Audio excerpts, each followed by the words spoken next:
Good evening. This is the regular meeting of the City Council of Joliet, Tuesday, August the 18th. The Honorable Mayor Bob Odenkirk presiding. Tonight we'll have Pastor Glenda McCullum of Kingdom Builders International Church, 1106 Curtis Avenue. After which she'll lead us into the into the pledge. And we all pray. Sovereign Lord, we thank you for this opportunity to gather tonight in this solemn assembly to hear your instruction, your direction, and your wisdom. We ask that you would be in our midst, that you would impart, that you would direct, and the thing that you have on your mind would be accomplished. Father, we thank you for the spirit of unity, for the spirit of oneness, and let your divine power be in our midst to accomplish everything that's on this agenda tonight in such a spirit of reverence and honor that will give you praise. We thank you for it and we bless you for it. In Jesus' name, amen. Amen.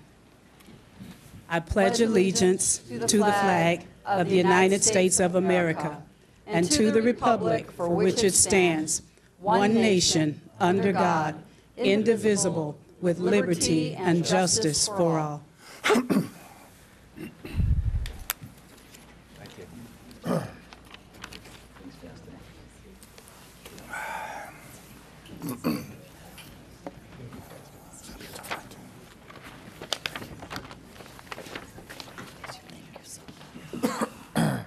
Start with roll call. Mayor Odenkirk. Here. Councilwoman Gavin. Here. Councilman Girl. Here. Councilman Hug. Kermit the Frog is present. Councilman McFarland. Councilman Morris. Here. Councilman Mudrin. Here. Councilwoman Coleman. Here. Councilman Turk. Here.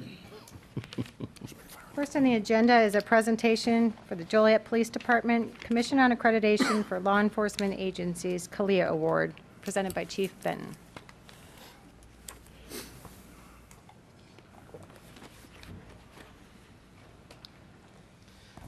Good evening, Mr. Mayor, members of the City Council.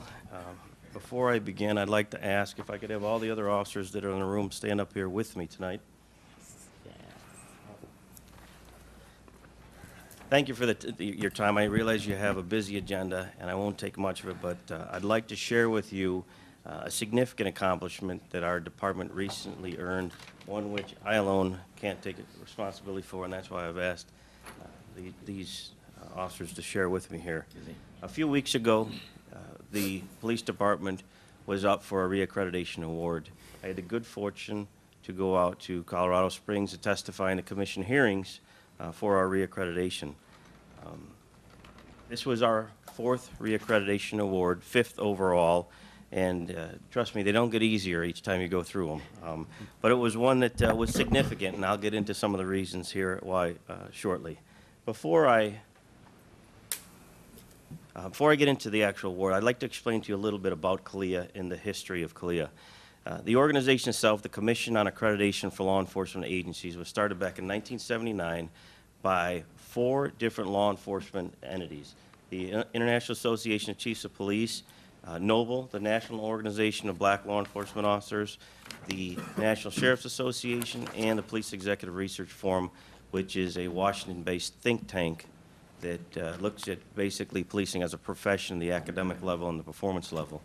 Their goal overall at the time when they created CALEA was basically to develop a program that enhances law enforcement as a profession and improves the overall service to the community, to create benchmarks that were constantly evolving. This was a program for us as a law enforcement agency to systematically conduct internal reviews of how we're performing, to make adjustments where necessary, and continue to provide services that our community expects. The mission continues today through a tiered approach. There's a Tier 1, which requires the meeting 189 different standards, and then there's a Tier 2, which is an advanced accreditation. The advanced accreditation is the higher level, and that's what we have sought each year, each cycle as we've gone through it. A little bit about our history here. Our first accreditation award was granted in 2003. We started the process in 2000. It was a long process to get us to that higher level, but we were very proud of the fact we accomplished it and have since applied every 3 years on a cycle to be reaccredited. This time around, we are considered a C-sized agency by CALEA.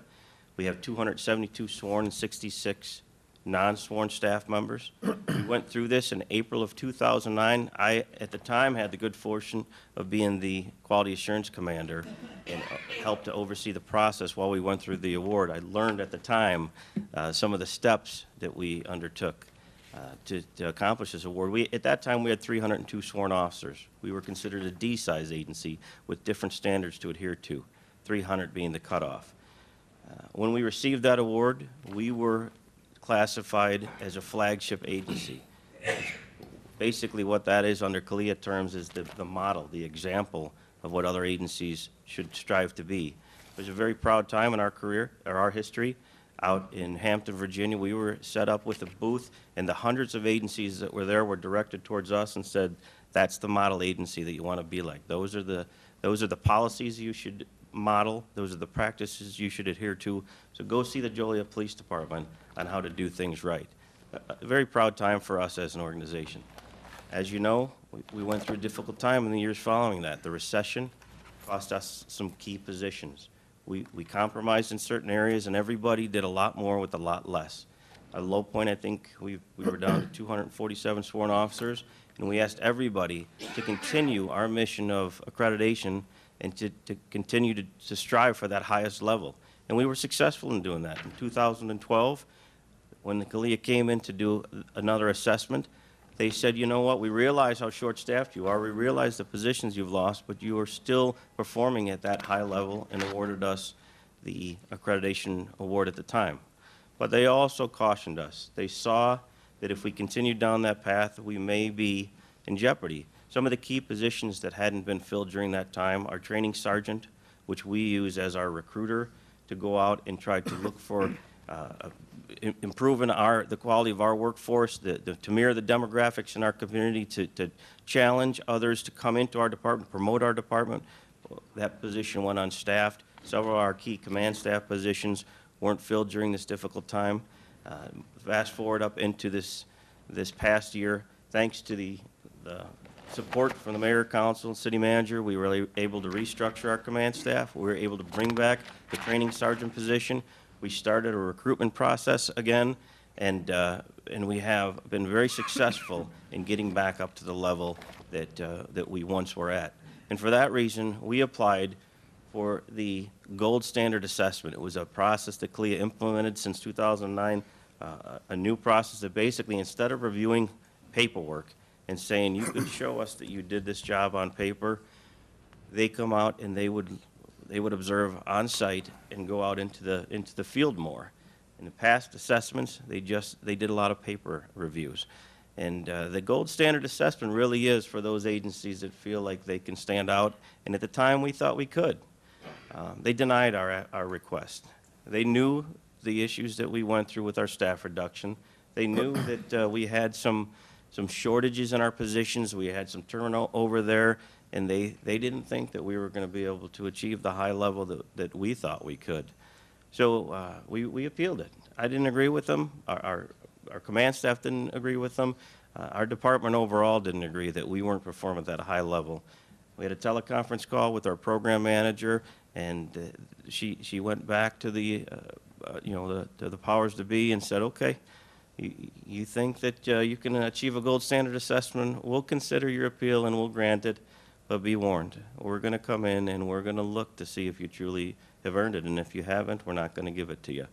We were very confident that we would achieve that high level, and so we welcomed it. We told them, bring it on, and that's what they did.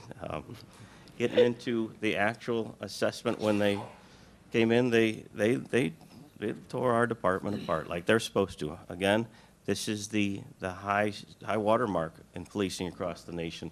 They looked at our bias-based profiling. We have to do annual reports to prove that we are, especially in these key areas that could be of high liability concerns for an agency and for the image of a city overall. They review bias-based profiling, any complaints that came in, our traffic stop data analysis. They looked at all the tickets that we write the demographics of the people, of the tickets that we're writing. Did we write tickets disproportionately to certain minority groups, to certain genders? All of that they looked at closely. And in fact, they did highlight a particular concern in the report that said, you look like you are writing tickets higher to a particular demographic. So again, the process for CLIA is supposed to make us a better agency. We took that information and went back internally, and as a staff, we broke it down and said if they are seeing cause for concern, then we need to look at it. We had our special projects coordinator analyze all of our traffic data. She compiled a separate report, which we'll make available, and looked at issues like if we are writing more tickets to a particular demographic, then why are we doing so? Is there a racial profiling issue going on in our department? Are we disparately treating any particular group? And it was enlightening for us to find out some of the data that we did. The reason that we have more tickets issued, we broke it down geographically and found that it's because we're writing them to a certain area. The area that we're writing those tickets in is a high crime area. In high crime areas, we assign a lot more police officers than we do in other areas. We also looked at issues like the tickets we write down near the Center Point Intermodal. We have a significant number of trucks that are coming in and out of there, and based on the community's concerns and demands, we've been writing a lot more tickets there. We don't have a way to document the demographics of the people that are driving through our community. We look at the population of residents, but we don't have a way of categorizing the driving population. But all of that factored in when we saw that a lot more of the tickets that they're reviewing had to do with transient population that's traveling through the area. So again, that's a report that we can share with you, but we were very confident, and CLIA was confident that we would not engage in any type of bias-based profiling or unfair treatment. They looked at our use of force. Are we disproportionately using force? Are we using force that's excessive? Is it in accordance with our training? They looked at our personnel structures, our processes. They looked at the relationship we have with our employees, the labor unions, the efficiency, equity, and voice that we share as a working relationship. They looked at our training and career development opportunities for our department. One particular issue I'd like to point out here, they reviewed our crime statistics. The head assessor pointed out to us that he was very impressed that during the 3-year term of our last assessment, we showed a 25% reduction in violent crime. He was very impressed with that. Of course, we know internally, because we monitor it weekly on a CompStat basis as we review it, but to have an outside entity recognize that while we were shorter staffed than we'd been in the past, we were still able to reduce violent crime during that time period. They looked at our internal affairs process. Are we able to police our own? Are we able to discipline our own when we see a violation of our policy or practices? They looked at high priority areas like our evidence, our property storage. A lot of agencies get into trouble by not keeping very strict standards in their property storage. We keep a separate room locked under video for firearms, a separate room that's locked under video for drugs.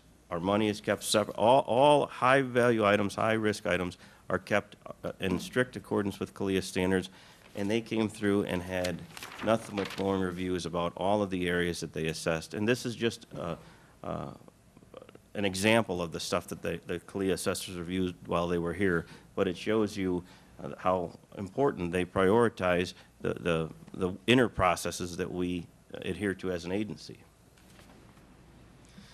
Public input is a critical component to the success of a police department. It's also an area that the CLIA assessors prioritize. We had a public input session here in our council chambers. There was a phone-in session opportunity during the week they were here, written correspondence back and forth. We had community outreach contacts. Several of our respected community members, many of which are in this room here, testified on our behalf, called in, sent letters, all in favor of our department, all very glowing reviews. In fact, there was no negative, either phone-in, written, or public comment, only suggestions for other ways that we maybe could improve. So we were very happy with the public's response to the job that we as an agency are doing as well. I would be remiss if I didn't acknowledge the outstanding work of Officer Frank Coleman. Frank, could you step up here, please? Frank is our accreditation manager and has been for many years now. There are 484 separate standards, bullet points basically, that constantly evolve that we have to prove that we're adhering to, whether it's on paper, through changing a policy, whether it's how we do training internally. It's a tedious process, one that you really truly have to have a passion for. And Frank did such an outstanding job for us that I'd like to highlight the bottom silver bar that you see here on the corner. While we were out at our award hearing, it's a back and forth. They question areas in your report, and they highlight what you're doing and processes for change. And I have to say, going into it, I was very confident that we were going to receive the Advanced Accreditation Award. I didn't expect and was very proud when they notified us there that we were being awarded the Accreditation with Excellence distinction. It's a very, very prestigious award within the CALEA body. And I'd like to point out to you that only less than 7% of the police departments in this nation are nationally accredited through CALEA. And of that 7% that are accredited, less than 4% receive this Accreditation with Excellence award. And so, based on the hard work of all of our officers, we were awarded that distinction. And a very proud moment for all of us. I think it's a very proud moment for the city as a whole to be identified as one of the premier law enforcement agencies in the nation is truly a credit to all that you do, all that our officers do. So on behalf of the men and women of the Joliet Police Department, I would like to thank all of you for your support. I would like to thank the men and women of the police department for the effort day to day that they put forth.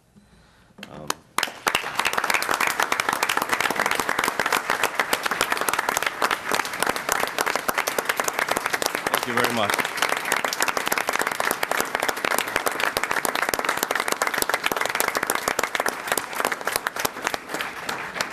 And I would also like to point out to everyone here and to the mayor and council that this report is available on our website for you to go and review it page by page. And if you have any questions or concerns, please give me a call. All right? Thank you for your time, everyone. Thank you, Chief. Great Mayor. job.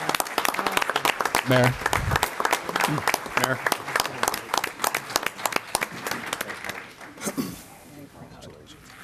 Congratulations.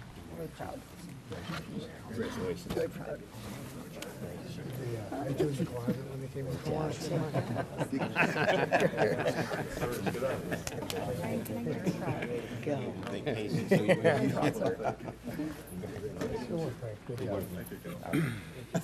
Good. How you doing? Frank, amazing, man. Thanks again for Mayor, if I can just say a couple words. You know, the purpose of this application isn't really for the honor or the potential honor. It's to have outside eyes, experts, take a look at our department and scrutinize and tell us ways that we can improve ourselves and improve the department. And as you know, all across the United States, there's a lot of scrutiny these days on the operations and the policies of police departments, and that there's a general fairness in the application as it affects our residents and our community. And so I'm extremely proud in light of the command restructuring that we experienced this last year and a lot of movement and changes that they achieved this award. And I just want to congratulate the department. We did have a request to go into closed session at this time. We need a motion for that. So moved. It's a motion and seconded to go into closed session to discuss personnel, collective bargaining, land acquisition or conveyance, pending or threatened litigation, after which the meeting will be reconvened. Councilwoman Gavin. Aye. Councilman Girl. Aye. Councilman Hugg. Aye. Councilman McFarland. Aye. Councilman Morris. Aye. Councilman Mudrin. Aye. Councilwoman Coleman. Aye. Councilman Turk. Aye. Motion carried.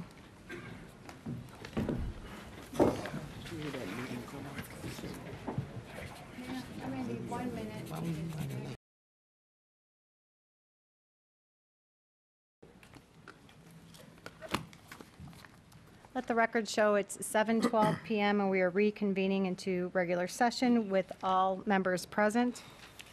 Next on the agenda is Mayor Odekirk appointments. No appointments. None for this evening. Citizens to be heard on agenda items. We had 2 people sign up. John Sheridan would be the first speaker.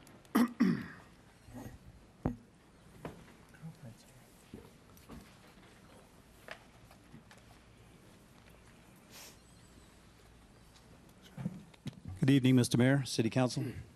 I have 2 issues tonight. First is the recent discussion we had last night on water rate increase of 28% in the next 4 years is totally unacceptable.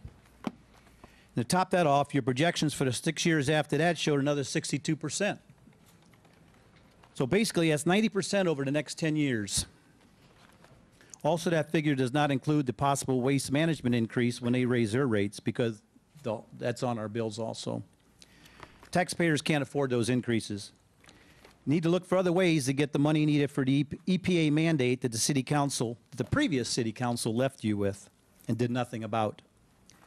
We all know where the top 80% of the city expenses lie. And I haven't seen one proposal to address that issue. The pain should be spread evenly among everybody that the city budget touches. Second issue is the purchase of ET. This by far is the toughest and costliest issue I've seen in many years. Your job is not easy, but that's why you're getting paid the big bucks. There are still so many unanswered questions of what we can do and what we can't do with the property. I'm not impressed with the lawyers that are representing us in the case. On every lawsuit, you're always assessing your options. What if we win? What if we lose? What if we walk away? Even more pitiful is the fact that the offer to walk away and forming a group to oversee the property was never presented to the council. Even at the 11th hour, the information is still being fed to us in pieces on what hoops we need to jump through to get this settled. Another example on the city council was under the impression that we needed to maintain 115 units on ET property. According to the Housing Authority attorney, we can put those 115 units anywhere in the city. Why didn't we know that? And they did. Why didn't we know it where they did? Folks, these are basic common sense questions should have been answered a long time ago. While I like their presentation, I'm not sure why the city is looking at HOJ to run ET, when government stepped in a couple of years ago because they couldn't run what they had. Go figure. There are certainly a lot of opinions of what we should do with the property. Councilman McFarland, I compliment you on putting out the survey to obtain the taxpayers' input. It was greatly appreciated. Take shelter now. Tornado warning. I'm going to finish. Could someone check if there's a warning or? It is. I just got my alert on my phone. Now I'm here. I think, Tornado warning. I think we should convene the meeting. Krista, if we could break for a few minutes. Okay.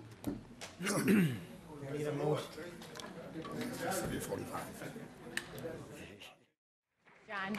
I can honestly say See what you I've did, never had anybody walk out in a speech before. Oh, Mike, yeah. John. No, wait a minute. Okay. I just need the record to show that we're back in session. It is 7:40 PM and all members are present. John, 1 second. Jim, it's been requested, I think it's a good idea. After we do the citizen comments, if we could move up the evergreen vote, there's another thunderstorm approaching. I know some people probably want to go home, but they're here for that issue. If that's okay with the council, I'd like to do that after the citizens' comments.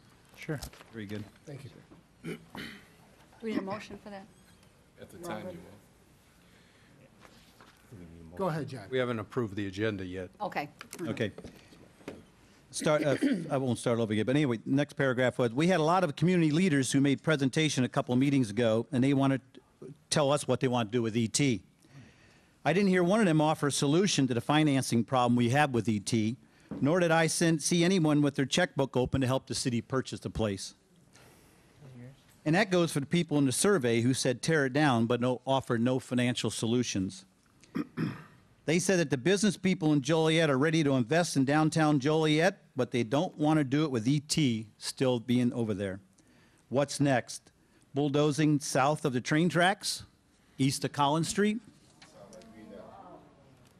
In my opinion, this whole mess is going to turn into another ballpark in a water park problem.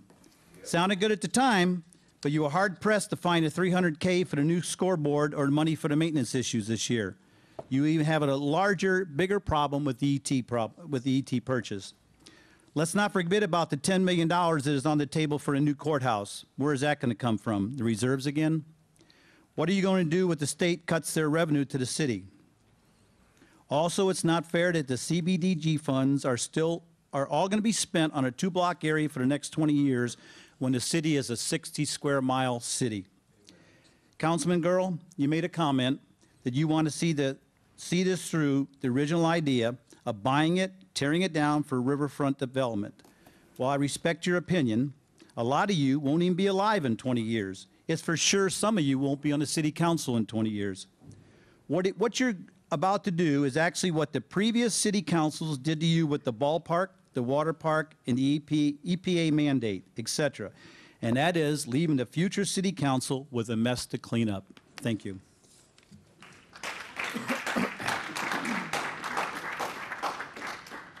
Next, we have Sarah Stovall.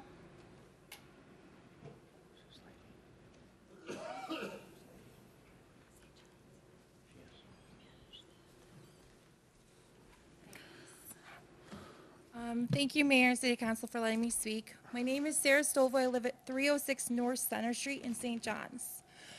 There are so many hopes and so many fears when it comes to the possible acquisition of Evergreen Terrace. We should always keep in mind the residents of the facility. In the past, you have had some current residents of Evergreen speak of how they would like their home to stay how it is now with the current management. If I were in their shoes, maybe I would agree with that. But in my opinion, if the current management continues, to run the property, with time it will revert back to how it was before. I also feel that having Housing Authority of Joliet become management for Evergreen is not a good decision. The original intent of the lawsuit was to reduce the density of Evergreen and improve the quality of life. In my opinion, option 4 of Holstein's presentation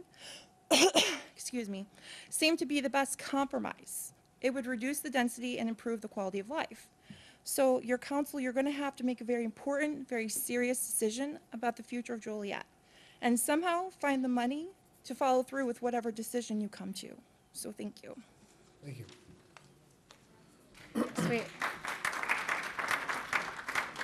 Next, we have Robert Hernandez. Good evening, members of the City Council. I want to echo some of the things that John said, that what you're about to do, and I think you are going to do it, and that is purchase Evergreen, is you're going to leave a future council, a future generation with the problems that you inherited. I was here 20 years ago. And the former mayor who sat up here talked about Evergreen when he was a fireman 25 years ago. Well, since then, we've had 5 presidents, including our first African-American president. Things have changed in that time. The police department has done an excellent job in cleaning up the crime in that area. I think that you could better spend the $15 million to bring our police department back up to par with respect to manpower and our street department. And I think what some people don't realize is that what the federal government is now mandating is when you tear down these housing sites, you're going to have scattered housing. And scattered housing is going to be all over the city, not just on the east side, but in the Cathedral area, my area, the mayor's area, Mr. Mudrin's area, Ms. Quillman's area. Could be all over the city, scattered housing. And then that's going to be a whole new issue where people are going to say, I don't want that in my neighborhood. But I think you're going to have to look closely at your decision. I think, like I said, many of you have already made up your mind. That was made a long time ago. I've been coming to these meetings for over 30 years.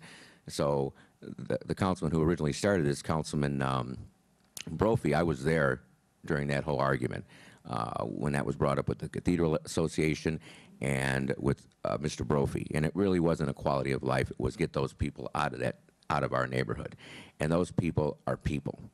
And they should be treated with respect and dignity. And as a person who's been involved in this community for a long time, my intent, when I was appointed to the Housing Authority, and my intent as a community leader is to improve the quality of life and not to refer to people as those people, regardless of who they are. We need to respect everyone and respect one another. That's what we all need to start to look at, and we all need to start to do. Is the whole thing with Evergreen is let's improve the quality of life. If you purchase it, it's not going to be torn down because you need to run it in order to recover the money that you're going to invest in it. So Evergreen's not going anywhere. The city's going to be managing it, or somebody's going to be managing it. But one group that should not manage it is the Housing Authority of Joliet. I would challenge every single city council member here tonight, including the press, to go with me right after the meeting, whether there's a tornado out there or not, and go to the public high-rise buildings with me, to go to the out to Fairview and see the conditions that these people are living in right now as we speak, to see what goes on in those hallways at night when I'm there at 1 o'clock and 2 o'clock in the morning. If the Housing Authority of Joliet cannot run their own facilities they have now, they certainly cannot run Evergreen, and neither can the city of Joliet, as they have proven with the ballpark and with the train station and with the ice cream parlor on Broadway Avenue. And the people of this city cannot afford the future increases that you're talking about in sewer and water rate. But again, you have a tough decision tonight. I hope that you make the right one and you think about the future, especially my grandchildren who are going to be adults paying this bill. Thank you. Thank you.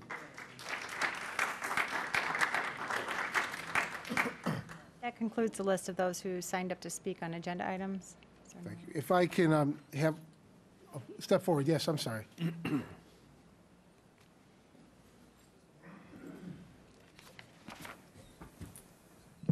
Good evening. Thank you for giving me the opportunity to speak. Name and address, ma'am. My name is Maria A. Rosas, 621 Plainfield Road here at Joliet. Thank you. Thank you. Good evening, Mr. Mayor, council members, city staff, and members of our entire community, and also leaders of our community. My name is Maria Rosas. I am representing the concerned citizens of Joliet. First, I want to thank the mayor for keeping an open door policy and providing an opportunity to listen to the community in this debated issue. The future of Evergreen, the concerned citizens of Joliet, the community became involved in the opposition for-profit prison, where many facts were not revealed for the citizens, but the citizens spoke and won. The prison is no longer here. We want to make sure that all the facts are revealed. We also, many community organizations, including Unity CVC, have been present, but I have not seen the Collins Street Council here in this open debate. I don't know how long they will not be present. The involvement of CDC, the impact, it not only involves CAPA. This is a moral issue. It should not be treated on the back door. It should be treated with our elected official because we're public servants, and make sure that those 900 residents do not become a homeless statistics. Because it is our moral duty. It should not be seen with the eye of the mighty dollar. A fair solution is to have those public officials reside in the districts they represent. It would be more even. It would be more equality. The issues would not be secondhand information, and we need every representative to reside in this district so we do not have an Evergreen issue again. Thank you. Thank you.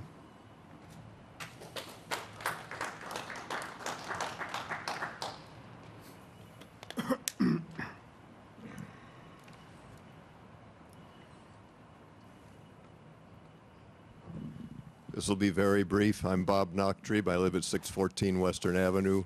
I'm on the CAPA board and I work with Unity CDC.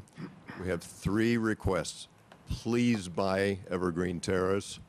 Please involve all the stakeholders in the plan for whatever is done in the future. And please, let's not allow the current ownership to have anything to do with it henceforth. Thank you. Thank you.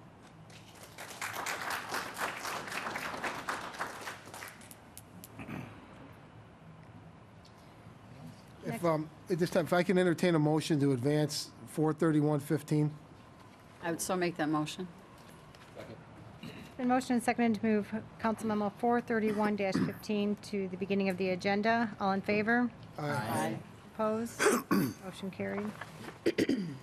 Council Memo 431-15 is a resolution amending the 2015 budget to disperse $15,077,406 plus statutory interest for Evergreen Terrace.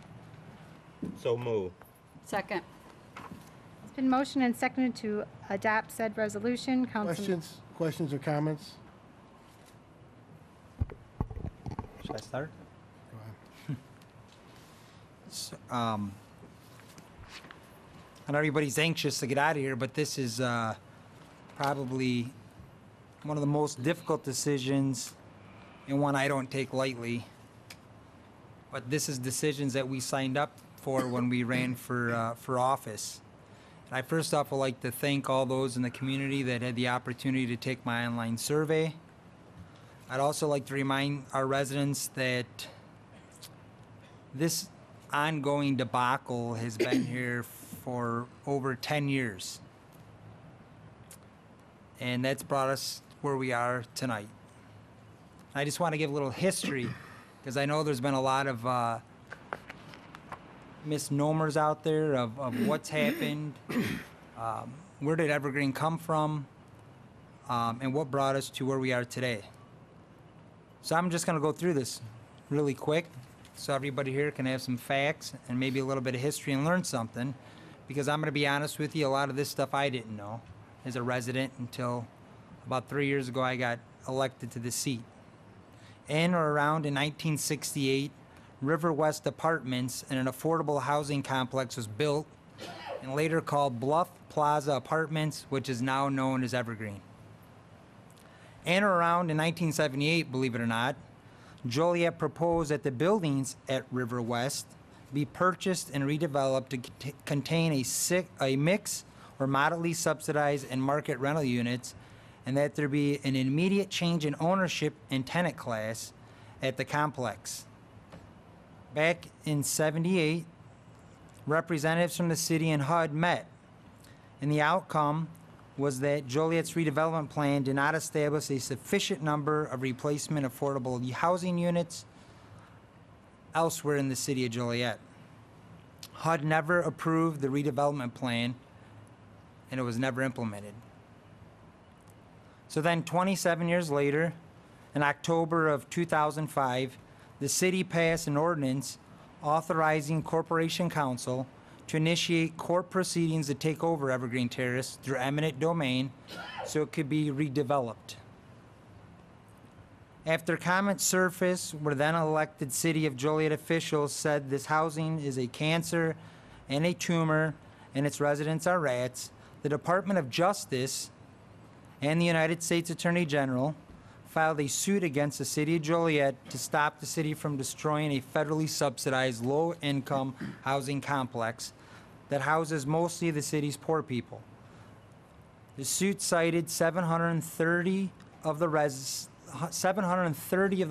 that live there, which total is 764, were African American, and that Joliet had no plans to find new homes for them.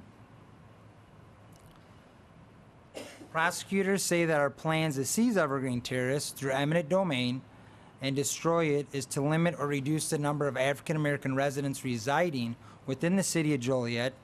Such actions, if carried out, would have a disappropriate adverse impact on African Americans and operate to segregate in the city of Joliet. Then in 2013, the city of Joliet then worked out a settlement agreement with the Department of Justice before the trial started. In that agreement, which currently stands, the city must keep 115 units of subsidized housing either on the Evergreen site or elsewhere in the city for at least 20 years, that the site for a minimum of 20 years only be used as a park or a community center. If residential is to go back onto the Evergreen property, it must have a subsidized housing standard. Last September, the court ruled in our initial eminent domain case from back in October of 2005 that the city of Joliet and all its claims had a valid public purpose to acquire Evergreen Terrace through eminent domain because of the reports of the property's blighted conditions of crime and unsanitary and hazardous conditions, and found that there was no initial cause to believe that there were any motivation to segregate within the city of Joliet. So this is where we are tonight. 10 years later, $6.8 million to date in legal bills of an issue that should have probably been done in 5 years because of individuals calling residents, families, things like cancer and rats.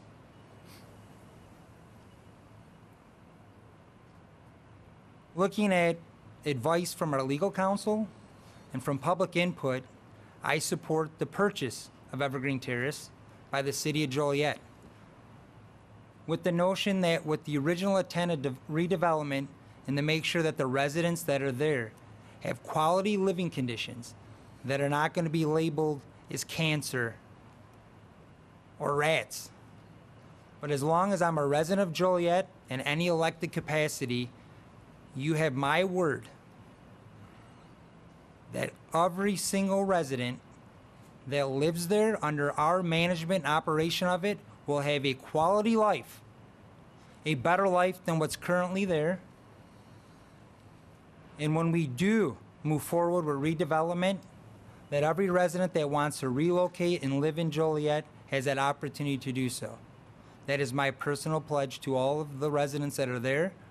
And I think that's a pledge to everybody on this council to make sure that nobody is affected, that we do not cause distress and harm to anyone's family.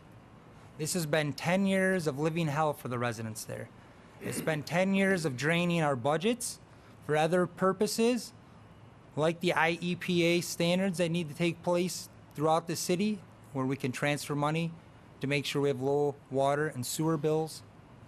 But unfortunately, myself and several others on this council and inherited this mess.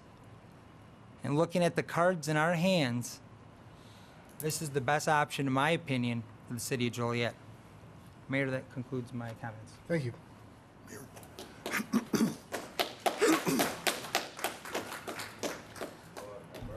I'm not sure if you're clapping for Councilman McFarland or because I won't be able to talk long. Councilman McFarland said redevelopment. There's a price tag on that. With all due respect, Councilman, yourself and nobody else has told us how we're going to pay for it. I've raised a lot of questions in the last 2 to 4 years, and none, not a single one, has been satisfactorily answered. We talk about quality of life. We had a Hodge board member come up here and say Hodge has facilities the same or worse than what we're saying Evergreen Terrace is. Are we going to buy them too at $10, $12, $15 million a pop? We had an executive session last night. I had to listen to the tape because I was ill, and then again tonight. I can't divulge what was in there other than to say it gave me a slew of new questions that are unanswered. This is a debacle. This is a situation, if we do buy it, that the saying that it's easier to spend OP dollars is true. Anybody know what OP dollars is? Other people's money. This does not make sense. I know some people have said they guarantee it's going to go back. We had somebody earlier today, or tonight, go back to the way it used to be. I'm an American. I believe in due process and presumption of innocence. I do believe historically at one time was very bad, maybe almost as bad as currently the Hodge facilities, but they've cleaned it up. And now we're saying they've cleaned it up because we put pressure on them, and that's true. But we're condemning them, condemning their actions with a crystal ball that doesn't exist. So let's take that off the table. Quality of life. The city's going to manage it. I hope we manage it better than we do other facilities like the ballpark. We have a clock on the front of the ballpark that, like many decision makers, is right twice a day because it's broke. We can't even keep a clock running on our ballpark, and we're going to take over a 350-unit apartment building. We have a projection, a very generous projection of $1.2 million. I will go on the record of profit, of net, if we run it. I will go on the record again. I've been very vocal, and I won't apologize, that we won't make more than $400,000 or $500,000, and it's going to cost us over $1 million a year to pay down the reserve. Now, you're going to hear people talk about how it's our choice whether or not we want the full amount of the reserve replaced. I believe everybody wants the full amount of the reserve replaced. This is not an emergency, and that reserve was built up. When I came in here with other council members, we had zero balance in our fund, and now we're going to rate it because some people think this is a good idea.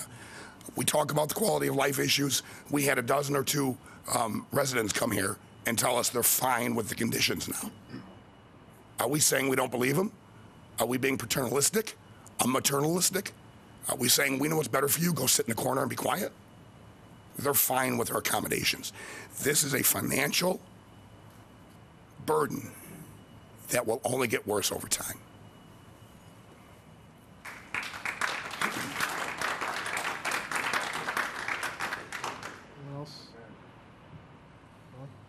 I just want to follow up. I think this is the appropriate time to discuss the Housing Authority's role. Mr. Hack, if you want to, I think that's been a topic last night, and you said this evening that you would address that. Yes, Mayor and Council, the meeting we have had with our attorneys in this matter are recommending that we proceed with Holston Management at this time. Back in 2012, we went through a HUD-regulated and mandated procurement process for the management and redevelopment of the property. And at that time, the Housing Authority was asked if they wanted to participate, and they said that they did not. And because we would, one of the reasons at this point is for that recommendations from our attorney is because we would have to go through that procurement process all over again and invite everybody to participate again, and then submit a selected vendor to HUD, and then they have the opportunity to approve or disapprove based on the language in our settlement agreement. And at this time, our goal is to take possession of the property as soon as possible, and so that's why they're recommending that we proceed with our partnership with Holston Management. So the Housing Authority, to be clear, cut through all the rhetoric, is not going to be involved in the management. There would be, at this point, nobody involved outside of Holston. Correct. Okay. Thank you. Mayor, question. Yes. Jim, could you clarify, for transparency and clarity's sake, the new status of the CDBG money that's been talked about for 2 years? Certainly. In our meeting that we had with HUD, they said, and as you know, for the last 4 years, they've been withholding our CDBG funds to the tune of $3.3 million. And all along, we thought we would have the opportunity to use that money towards the purchase of Evergreen Terrace. And at this meeting, we were told two things. Number one, yes, we could use that money towards the purpose of purchase of Evergreen Terrace. But number two, that if we did so, then there is another federal mandate that there is a mandatory one-for-one replacement of every vouchered unit on that property. And so my recommendation to the mayor and council is that we not use that CDBG money for that purpose, because then that ties our hands in terms of options for future use of the property. We do have the time and opportunity to amend our plan and spend that $3.3 million on eligible projects in eligible areas of the community. So just to be clear, excuse me, so the CDBG money would require us unit for unit, 350 some odd units to be rebuilt on the same site. It would. And yet it would also accomplish what so many people have brought up. Spending that CDBG money and making that commitment would also help with the quality of life of the residents, wouldn't it? Isn't that supposed to be the goal? Well, it would, in essence, go against the $15 million price tag. We would be reimbursed by HUD that amount of money. But the end product would still be a better quality of life. It would go towards purchase of the property, and our hope is to, in management and redevelopment of the property, if that's the direction we want to go in terms of redevelopment, is improve the lives of the residents there. Yes. The Jim, just to clarify that then, after tonight's vote for the public, and the vote passes that we purchase Evergreen Terrace, can you explain to the public what the next step is in terms of the appeal process, us managing it for 2 years? When will the public see potential ideas or plans from staff and council for redevelopment? My understanding there's a lot of sediment out there to potentially do some demolition and going down to 115. Can you kind of explain the timeline in your eyes, what happens next? Certainly. Once we submit the $15 million to the court, then we will start going through the HUD requirements before we can take possession of the property.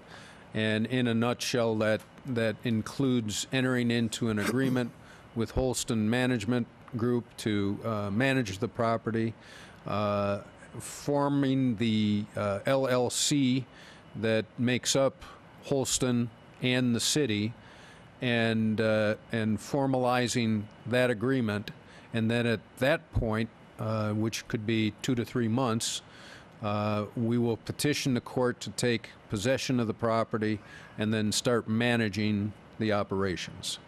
Now, the appeal process we believe will be fairly quick, but could be 18 months to 2 years before the outcome of that, and then the court will distribute the funds, the purchase price. Either if they win, we get our money back.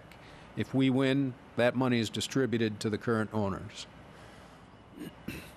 From that point, and along that period of time, Mayor and Council can talk further about redevelopment of the property. Fine, Mayor. Mayor, Sure, yes. sorry. Speaking of the LLC, to be clear, the city of Joliet will be a 50% stakeholder in that LLC when it comes to redevelopment, and Holston will be a 50% stakeholder. In other words, they'll have 50% equity on the redevelopment for redevelopment fees. So That's it is correct. safe to say that it's in Holston's best interest to redevelop completely. They make the most money. They would have to have at least 50% interest to be eligible for the development fees. That's correct. And that's how they make the most money, through the development fees. That would be true, yes. Thank you.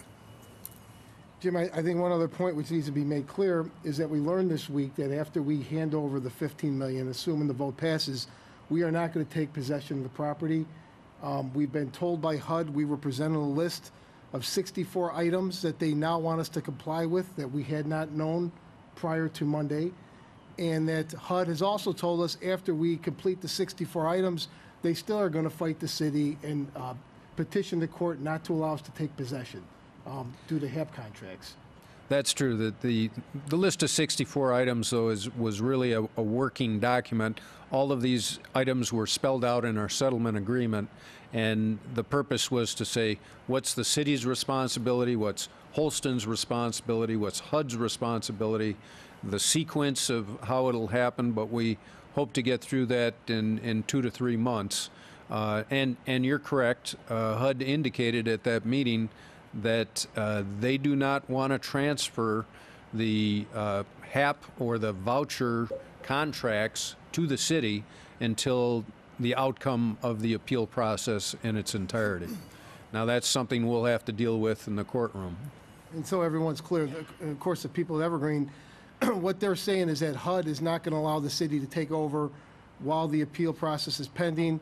Of course, I think we have an issue with the fact that we're given $15 million and we're not going to receive any of the income that's coming in from the property. But talk about people being thrown out, it's not going to happen at least within a 2-year time period while the appeal's pending, because HUD has indicated they are not willing to see the city of Joliet take possession even after we pay for it. Any other questions or comments? Well, I have one comment. And just so we're clear, there's been so much double talk in this issue, and it's unfortunate. I agree with most of the comments that have been said tonight, but it needs to be made clear where things stand right now. The vote tonight is a vote to purchase the property. Councilman McFarland did run an online poll, and I reviewed the poll results, and answer after answer came back, buy it and tear it down, buy it and tear it down. There is no active plan to tear down Evergreen Terrace. There is no active plan to redevelop Evergreen Terrace. We were presented 5 different plans. The one that actually discussed tearing down the property was by the Housing Authority. We've been told by federal officials that that's off the table. So what we have to choose from going forward is one of the 4 plans that was previously presented, or another option if we can come across it. Is that another alarm? Yep. Flash flood. Chief, can you check on that alarm for us, please? Flash flood. Flash flood, we're good. Okay, we're good. We're not going to flood. We're on the second floor. More hot water. So that's what we're voting for tonight. And talk of redevelopment and tearing it down, I hope that we get to a point in the future where we're financially able to have that conversation. I think everybody here has been paying attention. They saw the plans that were presented. We don't have that money. So going forward tonight, the city's idea is buy the property, manage it, and try to make money off of the property. And until a viable plan is brought forward, that's where we're headed with Evergreen Terrace. So I just think it needs to be made clear to the public and to the council, so there's no misunderstandings going forward of what the city is intending to do on this issue.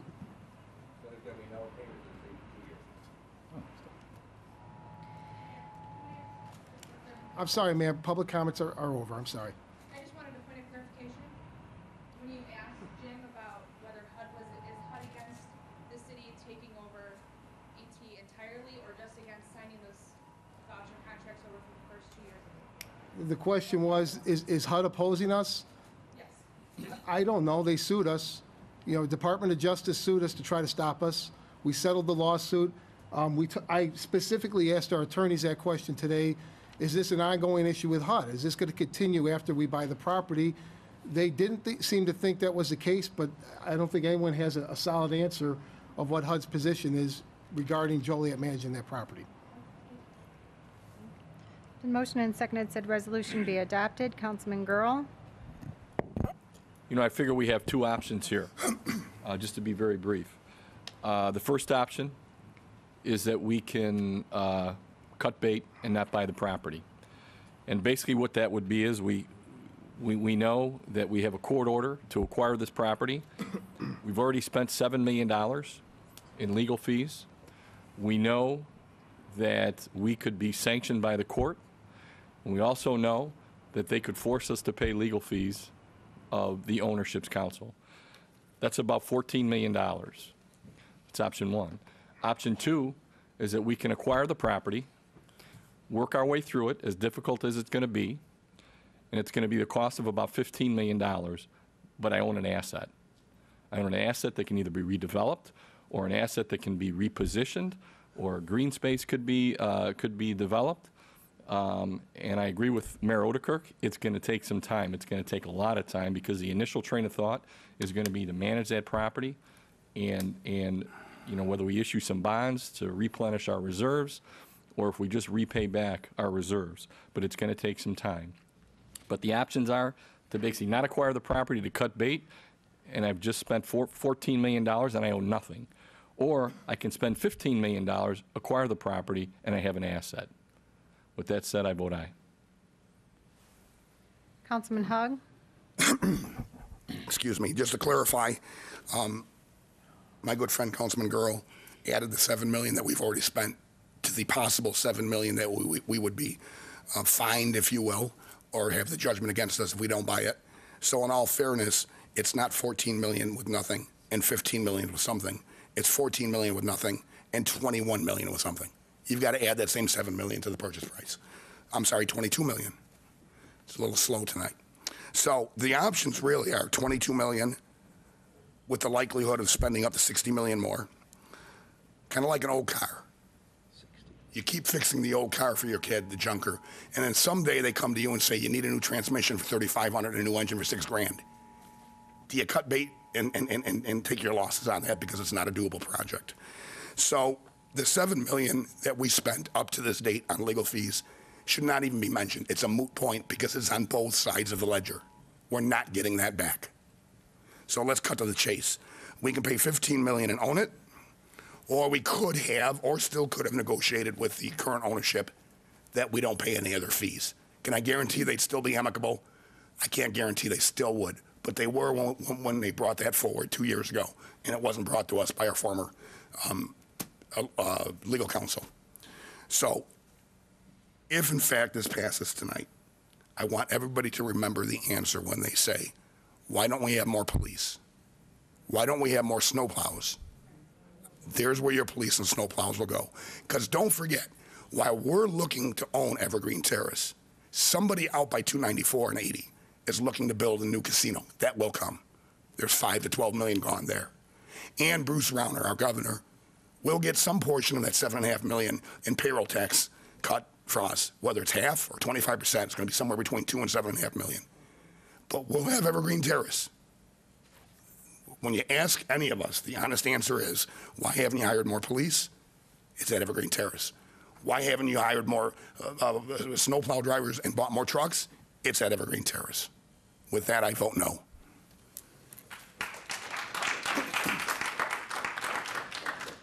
Councilman McFarland? Yes?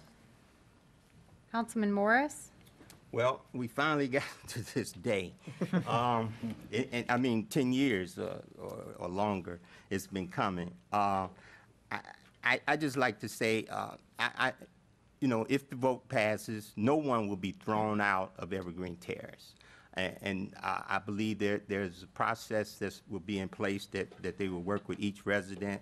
I do believe that this is the first step in us moving forward for such a long time, for working on the Evergreen Terrace, a former council. And yes, it would probably be a whole different council when the redevelopment phase starts. I hope to be alive, but not sitting here in 20 years.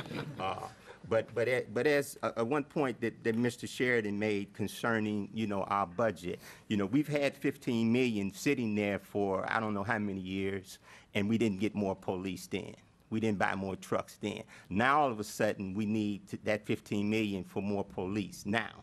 But why didn't we use that 15 million 2 years ago, or 3 years ago, or 4 years ago? But again, my main point is I believe this is just the first step in moving forward. As the mayor said and others said, it's going to be a very not difficult. I don't want to think it's going to be difficult, but it's going to just take us rolling our sleeves up and working with the community and working with the residents and what's best for them. And I just believe it can be done. I remember doing some of the campaign trails, how great the city is going to be. And it could be great. It will be great. And this is just a part of it. So I don't think that we're moving backwards. I believe we're moving forward with the purchase of Evergreen Terrace. I have other things to say about it, but I don't want to get into that. But I vote aye. Councilman Mudrin? The time to talk and the time for action. I vote aye. Sorry, I'm going to talk. My guess. Councilwoman Coleman? I agree with everything Councilman Morris said.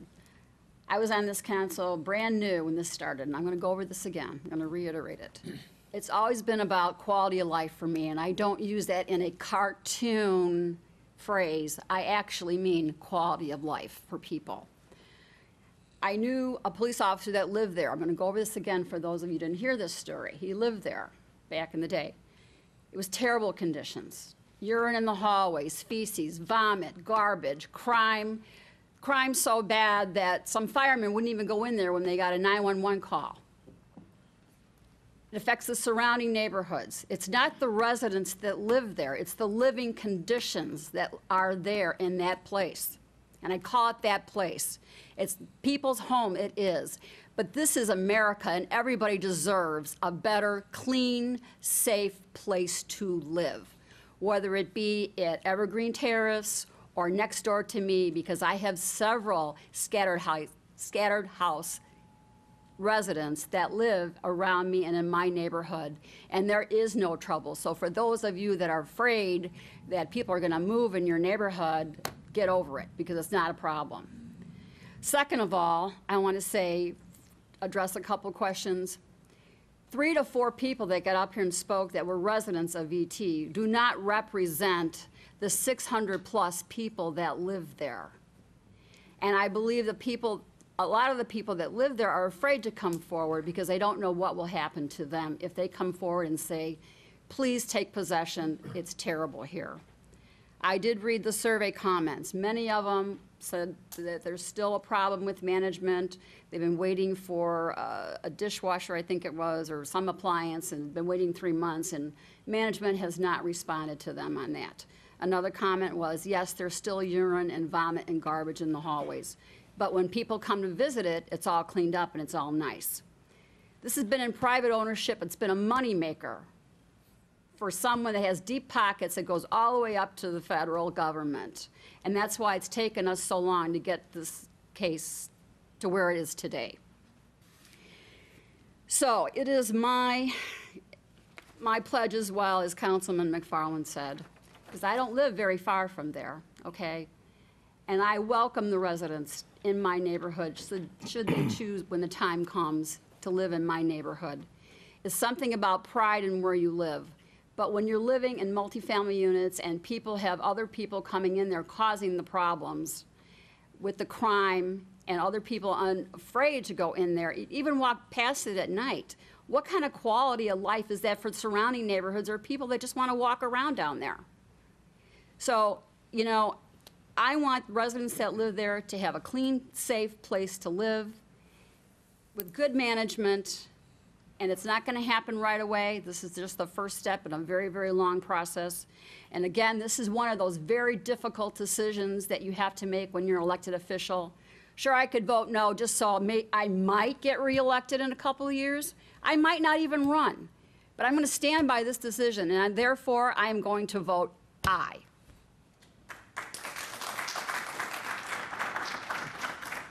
Councilman Turk? Yes, you know, 10, 11 years ago, the living conditions at Evergreen Terrace were deplorable. The neighborhoods around Evergreen Terrace were suffering. The whole city was suffering. There was a public outcry to do something. And, you know, so we looked at it. I talked to Mayor Schultz, who was the mayor at the time. You know, he was in there as a police officer. He says it was disgusting how individuals had to suffer and live in there inside the complex and the living conditions. But, you know, I think when we looked at and filed the suit, the assessed value or the appraised value of the Evergreen Terrace maybe was around, you know, like $8 or $9 million. I'm thinking that's what it was. At that time, you know, we had gaming revenues coming in. In 2005, our gaming revenue was $31.7 million. 2006, our gaming revenue was $34.9 million. And in 2007, it was $36.2 million, which was the all-time high. After that, the economy took a dive, which nobody knew was going to happen. I hope the economy doesn't die again in the next couple of years. But nobody knew the economy was going to take a dive. At that time, when we had that kind of revenue coming in, and we're looking at solving the problems of Evergreen Terrace, $9 million wasn't such a bad deal. It wasn't as difficult a decision. The only thing I think that even helped clean up Evergreen Terrace to what it is today, which I don't think it is up to a lot of people's standards, is because that condemnation suit was filed. Otherwise, it would have been business as usual. Nobody, you know, at the time suit was filed, we expected a 2-year, maybe 3-year lawsuit. Nobody expected it to go 10 years and the legal fees to mount up to what we're looking at now. And I would challenge anybody sitting here today, if they look back 10 years ago, you know, giving our the facts of what we had to deal with Evergreen Terrace, our financial condition, and what it would take to make a difference, I would challenge them to say that they would make a different decision. I think at that time it was the right thing to do. It's unfortunate it lasted this long, but it's the right thing to do now, and I vote aye. Councilwoman Gavin? Wow. You know, this has been one of the toughest decisions I think that I have had to make. And when I look back and I think about Evergreen Terrace, not just from right now, but from years back,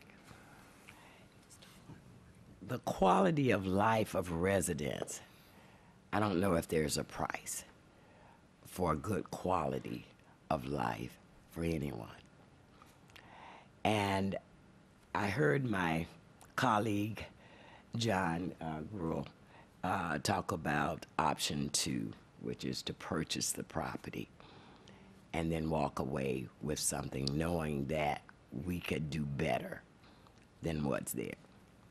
Back in 2004, right around 2004, 2005, as being out in the community and working and visiting Evergreen Terrace, if we remember, it was the tenants that brought the first lawsuit because they were worried about their own safety.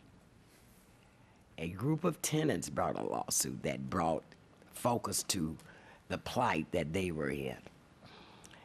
And so now fast forward to 2015, the quality of life still is the issue. That is the intent for me. And if I do anything, if I err anywhere, I want to err on the side of those residents.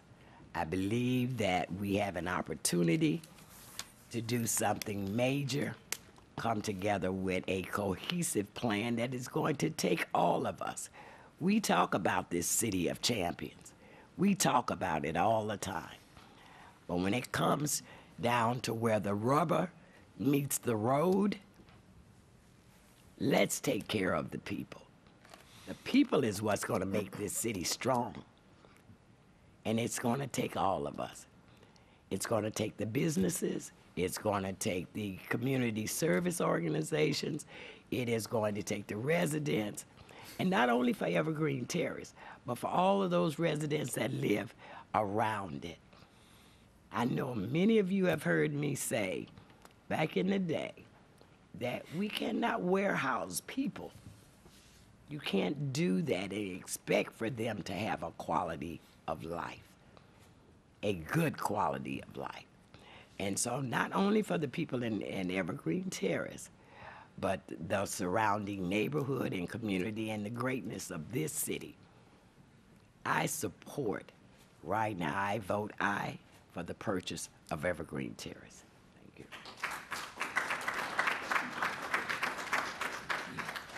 Motion carried 7-1. Next is the approval of the agenda. Is there a motion to approve the remaining agenda as written? So moved. Second. Been motion and seconded to approve. Councilman Hug. Aye. Councilman McFarland. Aye. Councilman Morris. Aye. Councilman Mudrin. Aye. Councilwoman Coleman. Aye. Councilman Turk. Aye. Councilwoman Gavin. Aye. Councilman Girl. Aye. Council committee reports. The Finance Committee report. You're on the Finance Committee comprised of Councilman Girl, Councilman Mudrin, myself. Met in the room next door here at 5:30 this afternoon to review a report from Andre's medical building presentation. They give us a presentation that showed us they are our bill collector for, they do all the billing and collection of ambulance fees.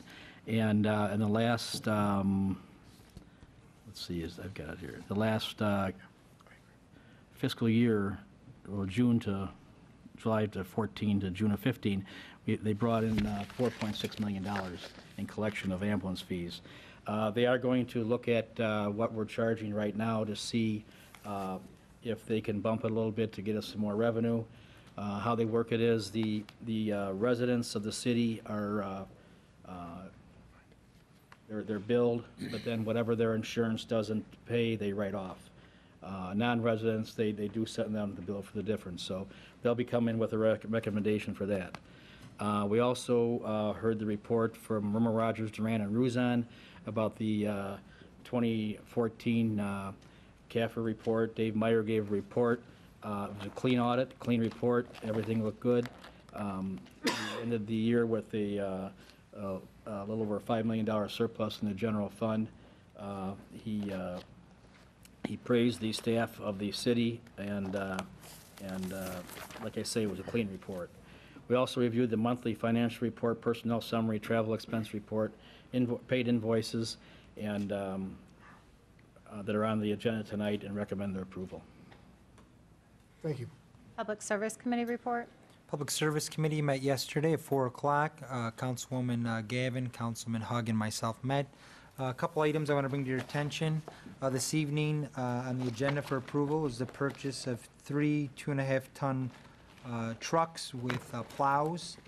With the purchase of these 3 new trucks, we will have 1 spare, which brings us to 40 trucks and 39 drivers, which I think will help us in our snow removal to have 39 folks out there removing snow. The other item I want to bring to your attention is that Phase 1 of our resurfacing and our reconstruction projects for the city have been completed. And this evening we will be voting on Phase 2 of resurfacing. This additional cost, as we've mentioned previously at meetings, is due to some cost-saving measures and bids coming in. We are going to do 23 streets in Phase 2. There'll be a list on the agenda tonight that you can see the 23 streets that are going to be resurfaced. And just in terms of numbers, in Phase 1, we did 54 resurfacing streets in Phase 1 of this year, and we did 14 whole reconstruction projects throughout our streets. So again, that's on the agenda for this evening. That concludes my report. I show no other reports. Under consent agenda, approval of minutes, it's recommended the minutes of the special meeting held on July 27th, the minutes of the pre-council meeting held on August 3rd, and the minutes of the regular meeting held on August 4th, 2015 stand approved as recorded. The invoices paid report, it's recommended this report be received and placed on file. Council Memo 410-15, regular payroll for June 26th through July 9th, 2015, $3,365,587.46. It's recommended said regular payroll be approved. Council Memo 411-15, receipt of the 2014 Comprehensive Annual Financial Report. It's recommended this report be received and placed on file. Council Memo 412-15, request for budget adjustment, administrative services, copier, scanner, fax. It's recommended the city manager be authorized to approve this budget transfer. Council Memo 413-15, authorization to amend compensation structure for crossing guards and the hiring of additional guards. It's recommended the city manager be authorized to increase the rates of compensation for Tier 2 crossing guards, provide an additional $12 a day payment to crossing guards covering a double shift, and allow for hiring up to a maximum of 44 guards to fully staff the program. Is there a motion to approve said consent agenda items? So moved. Second. Motion and seconded to approve. Councilman McFarland? Aye. Councilman Morris? Aye. Councilman Mudrin? Aye. Councilwoman Coleman? Aye. Councilman Turk? Aye. Councilwoman Gavin? Aye. Councilman Girl? Aye. Councilman Hug? Aye. Motion carried. Your voice is back. Oh, boy. Public hearings. Lucky us. That was short-lived. Council Memo 415-15, a public hearing approving the annexation of 525 Linden Avenue. This includes a resolution approving an annexation agreement, an ordinance approving the annexation, and an ordinance approving the classification to R2 zoning for 525 Linden Avenue. Staff is recommending said resolution and ordinances be adopted. This is a public hearing, so any public comments are in order at this time. Mayor? Yes. At this time, there was some concerns raised last night by council members in terms of the understanding by the petitioner. The petitioner is here this evening, but I am recommending, following the public hearing, that you table this until next council meeting so that we can have the annexation agreement itself actually drawn up and signed by the petitioner before you consider approval. Is there a motion? A motion to table. We should have the public hearing first. Oh. Okay. Anyone who'd like to speak on this issue? Come forward. Good evening. I'm here because, Name and address, please, ma'am. good evening, everyone. My name is Mariana Perez. I reside at 226 Comstock Street in Joliet, Illinois. I recently purchased 525 Linden Avenue, and in June, I've had several speakings with Mr. Egan. I was told when I purchased the property and I started to go through the process with Will County that they would give me permission to have the current septic system in place until I convert over to the city, because they no longer wanted to have septic and, well water out there. So I began the process. I spoke with Mr. Egan. He stated to me that in order for them to approve my annexation in so that they can bring out the main, that he would recommend that I come on with just the water to begin with, so I could be a customer, annex in with the water, and then within the year, come over with the septic converting into sewage. Because at that point, it would be within the budget so that they could extend the main, and I would be already a paying citizen. So that's what I did, and that's why I began the whole process full throttle. And then up until these last few talks with Mr. Egan, it's changed. He got, I guess, some pressure somewhere along the lines. He wasn't able to do that anymore. And I'm asking because at the meeting I had last month for Planning and Committee, Mr. James Haller was present. And in that meeting, it was stated the same thing, that I was going to convert over through annexation for drinking water. And then within 12 months, convert over to the sewer system so I could have, full Joliet city water and sewage. And I would have access to run from the main, from the alley to my property, which is about 80 feet. And somehow that changed. I just got an email last night from Mr. Egan. And now I'm being told that I would have to pay full for everything if I wanted to go forward. And I don't believe that's fair. I believe that, this property has been sitting empty for over 15 years. It's right off of Interstate 80. There's been a lot of loitering in this property. It's a very beautiful, solid brick structure. Prior to me having it, other people were trying to get it knocked down, but Will County judge turned it down because the structure is solid. And I just want to beautify it. I want to move in. I've owned property in Joliet, a rental property where I reside now. But I want a single-family home so my kids could actually have their own yard and I don't have to be with my tenants above me. And Ma'am, the recommendation was for us to table this and not vote on it. Okay. Would that be acceptable so we could kind of readdress what's going on the next couple weeks?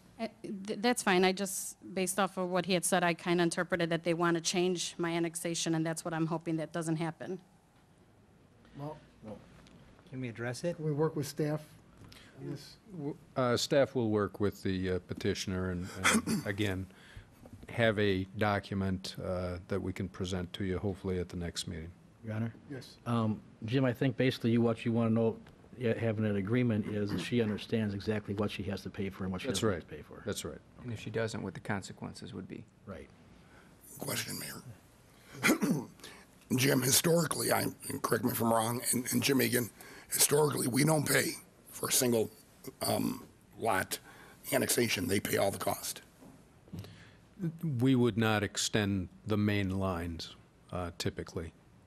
You're right. So the misunderstanding that this young woman seems to have is she thought we were going to pay to extend and she would pay to hook up. That's not what we do. All additional costs go to that one property owner, correct? Mr. Hug, can I clarify that? What I'm That's the mayor. Sure, I'm sorry. What I'm stating is that I was told to become a customer by converting over my water, drinking water, so that come next year when the fiscal comes out, I am already a paying customer. And when you are a paying taxpayer, then they can extend the main. They wouldn't pay for the whole main to run to my property. They would extend it to the alley, which is about 70 feet. And then I would pay for the difference of that, which is about 80 feet. No, that's not 100% correct. If the city was going to do a sanitary sewer extension, the properties on the east side of Bennett Street have been in the city. There's 3 or 4 properties that are on septic systems. It's past policy that we would extend the sanitary sewer for houses demonstrating the need and wanting to connect. But these houses have not demonstrated a need or a desire to connect to the sewer system. So there's no need for the city to extend the sewer for the existing houses. If that were to change, that would be something that we would have to present as part of a capital program and extend the project. But right now, there isn't the desire from the other property owners.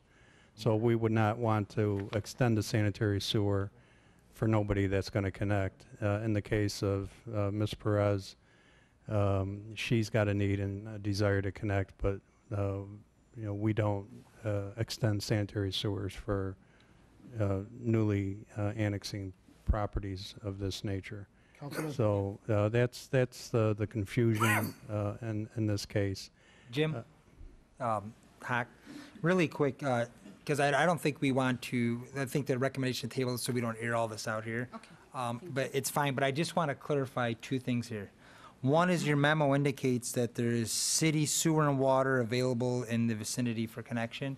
The second thing is how come this isn't already figured out or in a document before it comes before us? And how is it that the Planning Commission voted on this without having these details? You don't have to explain it to me right now tonight, but I am a little perturbed that this is before us to vote on, and our i's are not dotted and our t's are not crossed. Okay? I think that this is unacceptable, and I don't know how the Plan Commission could approve this when the resident, and we're voting on something which basically, to me, is a binding document, and we don't know what's gonna happen to her if she doesn't comply or anything. So I'm gonna move, you can finish your comments, but I think this is definitely a table, and I wanna make sure it's not put on the agenda, and that we make sure that we understand what we are legally binding here on us and for Ms. Perez. Councilman? Your Honor, Jim, if this is annexed, then would we assume the responsibility for the maintenance and snow plowing of Linden Avenue, the whole part of Linden Avenue? Yeah, the Bennett Street, which runs up to Linden, is already in the city. And then the frontage along Linden then would become the city's responsibility. The whole stretch of the road? I'm not sure. Typically, when a property annexes, then the only portion of the street that we would take over would be directly adjacent to that property.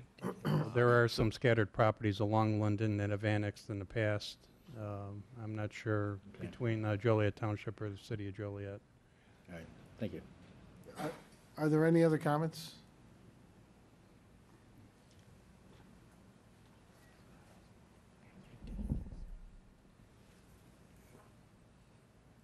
John Jensen, I live adjacent to the property in question, and I'm glad to see what happened tonight, that it's all going to be clarified. And my concern is that with the year extension or whatever for the septic, everything changes all the time. And I feel that if it is going to get annexed, that the water and sewer lines need to go in together, because people's financial situations, everything changes. And if at the end of that year, they're not able to afford to pay whatever the cost is, then where's the city going to be? You're going to have an annexed property and a water line and no sewer. If the house is sold, where does that put the city? There's a lot of open questions. And that's all I got to say. Thank you. Thank you. Entertain a motion, I got one question, table? Jim. Yeah. Just to be clear. So, Jim Egan, so the houses east on Bennett is in the city, but they don't have city sewer. Is that right? That's correct. And those houses will be directly across the street from Ms. Perez. That's correct. And why did they, I mean, it's been several years they've been in the city. Is that because that was the way things was done back then, that they don't have to connect to the sewer? They on city water, right? I believe the sewer system was extended into that neighborhood in the late 1960s. I don't know. I've never done the research to try to determine where where we stopped when we did at the time. Okay. But there are some scattered locations up there, that we do not serve. Those locations are still on septic. That's correct. And they don't, at no point do they have to tap on to the city sewer, but Ms. Perez does, she will have to in a year. Yeah, we've been contacted from various properties over the years, but usually, a homeowner's not able to, bear the cost to do the extension on their own. Thank you. Close the public hearing. Is there a motion to table? I would motion a table because we really need to get to the bottom of this. Second. Motion is seconded to table Council Memo 415-15, approving the annexation of 525 Linden Avenue. Councilman Morris? Aye. Councilman Mudrin? Aye. Councilwoman Quillman? Aye. Councilman Turk? Aye. Councilwoman Gavin? Aye. Councilman Girl? Aye. Councilman Hugg? Aye. Councilman McFarland? Aye. Motion carried. Council Memo 416-15 is a public hearing approving the annexation of 1919 Cherry Hill Road. This includes a resolution approving an annexation agreement, an ordinance approving the annexation, and an ordinance approving the classification to I-1 zoning for 1919 Cherry Hill Road. Staff is recommending said resolution ordinances be adopted. It is a public hearing. Any comments regarding this? Really no comments. Thomas Apple on behalf of the petitioner. These are these two Properties are 2 lots in a small industrial park off of Cherry Hill Road. My client is seeking annexation for water and sewer purposes. Anyone else want to comment on this issue?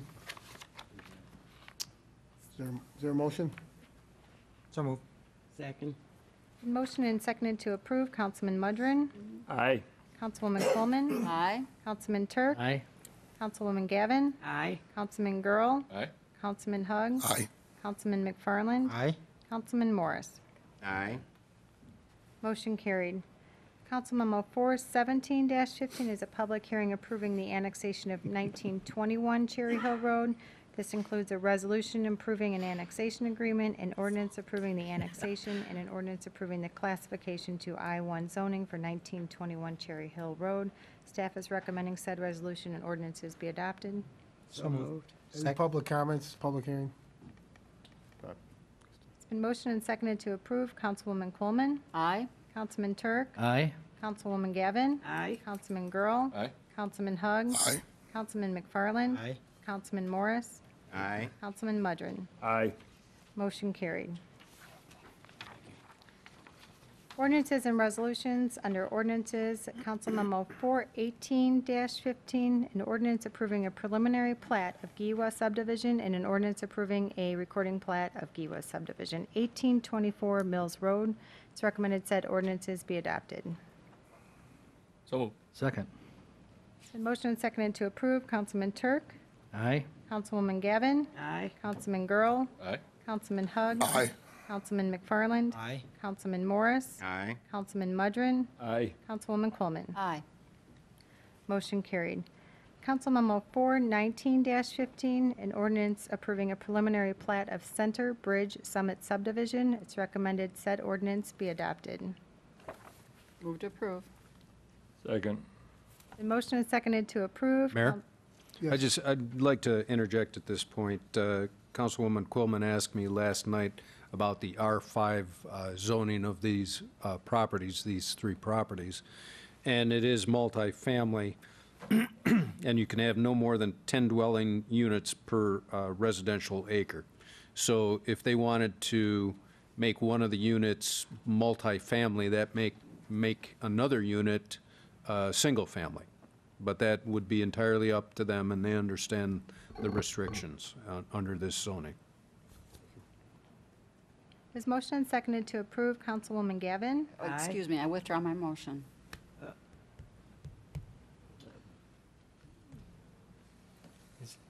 Call for motions again. Okay, yeah, do we have another motion to approve? So moved. She withdrew hers? Okay. Second. Second, okay. This motion is seconded to approve. Councilwoman Gavin. Aye. Councilman Girl. Aye. Councilman Hug. Aye. Councilman McFarland. Is anybody here from the diocese? You have a question? I do.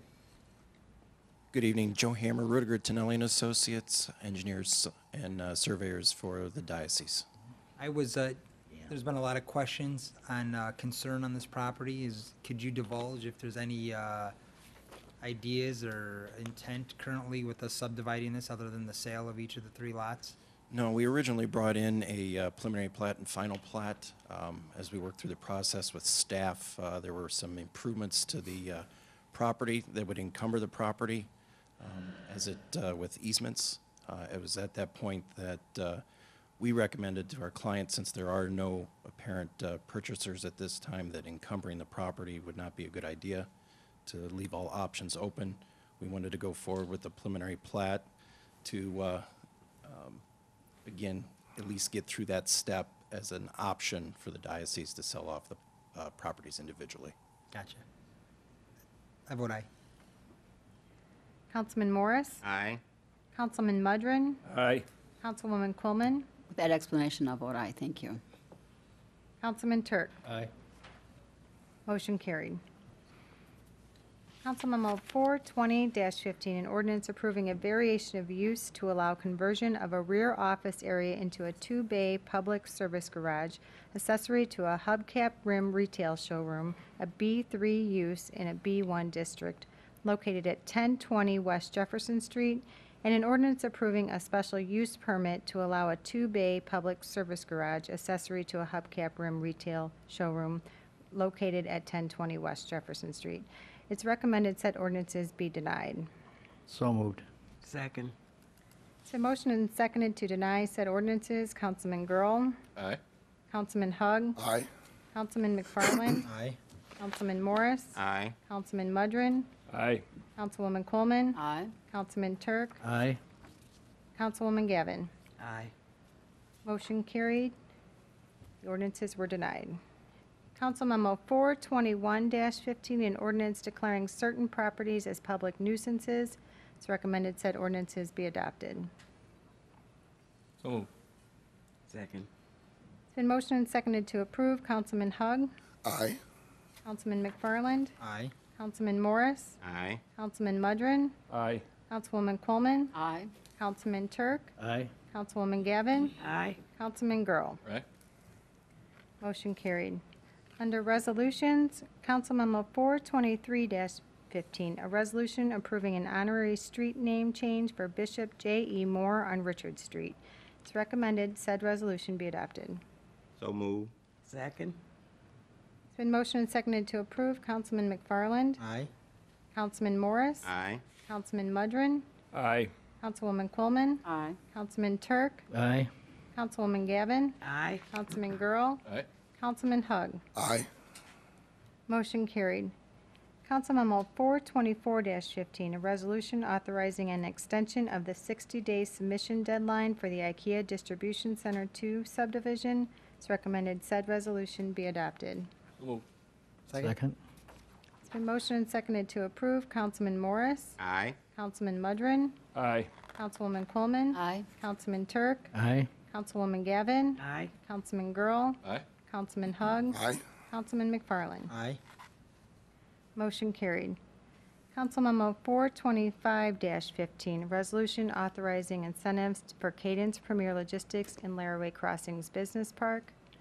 The Economic Development Committee is recommending approval of a resolution for 50% 5-year property tax abatement and a waiver of the development impact fee. The administration is recommending approval of a resolution for 50% 5-year property tax abatement and no waiver of impact fees. So moved. Which one? Which one? Well, A or B? Um, A or B? 1 or 2? Mike, I'm thinking. Can I I'm say thinking. something Go real ahead. Go ahead. Go ahead. I talked to Jim Hock about this last week, too. We, myself, and the Economic Development Committee, we thoroughly vetted the proposal a month ago, almost, and we gave the approval. Now, if staff wants to recommend to us that we start investigating and limiting fees to future projects, that's something we can do moving forward. That's exactly why I want to have an Economic Development Committee meeting to formalize and codify these concepts. But we've already vetted it, myself and Terry, and I've spoke to Pat about it, and I think we should stand by our original recommendation. Moving forward on new projects, this was not something that was brought up at the committee meeting, so it's kind of late to the game, and it's going back on our word. Is that a motion? I would make a motion, yes, thank you. I would make a motion to approve as recommended by the Economic Development Committee. Second. Excuse me, just a quick question. Yes. Didn't you want this tabled? Didn't you ask for a tabling last night on this one? No, what I was basically saying was that once a policy that we recognize that they're asking for the waiver of the impact fee, but don't provide it to them at this time, but I'm suggesting that they've submitted the request in a timely fashion, and if the determination of the committee and the council is to adopt a citywide policy that provides for waiver of impact fees, that we can still give it to them because they've applied and asked for it at this point in time, and before we've adopted a policy. Mayor? Yes. So Mike, it's my understanding that we haven't given out impact fee waivers before. I know you've been on that side often. Is that how you've seen it from your side? Absolutely. Precedent, as you know, can be tough to vote over. No, in projects that I've been involved with, Councilman, there have been many instances, certainly in the past administration, of a waiver of the impact fee. That's why I selected and recommended that aspect as opposed to some of the other various fees, and so that we wouldn't really impact the city that greatly. Yes. Just to clear, the impact fees, 48,000, is that what the estimate Yes. is? So the whole package here is $248,000, correct? I think it's 188,000. Well, if it's 41,000 times 5 years, I right? think it's 28,000 estimated, 50% of the city real estate tax. Okay, so half. Last night I wrote it down, I think they said it was 188. 41,000. Okay, thank you. There's a motion on the floor. It was motion and seconded to approve the Economic Development Committee's recommendation for a resolution for 50% 5-year property tax abatement and a waiver of the development impact fee. Councilman Mudrin, Aye. Councilwoman Coleman, Aye. Councilman Turk, Aye. Councilwoman Gavin, Aye. Councilman Girl, Aye. Councilman Hug, Aye. Councilman McFarland, Aye. Councilman Morris. Aye. Motion carried. Council Memo 426-15, a resolution appropriating additional funds for the Phase 2 engineering for the Caton Farm Road over the DuPage River Improvement Project. It is recommended said resolution be adopted. So moved. Second? The motion is seconded to approve. Councilwoman Coleman. Aye. Councilman Turk. Aye. Woman Gavin. Aye. Councilman Girl. Aye. Councilman Hug. Aye. Councilman McFarland. Aye.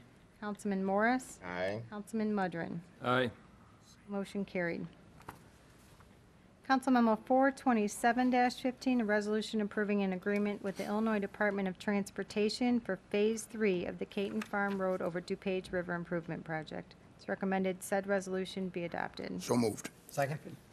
Motion and seconded to approve. Councilman Turk.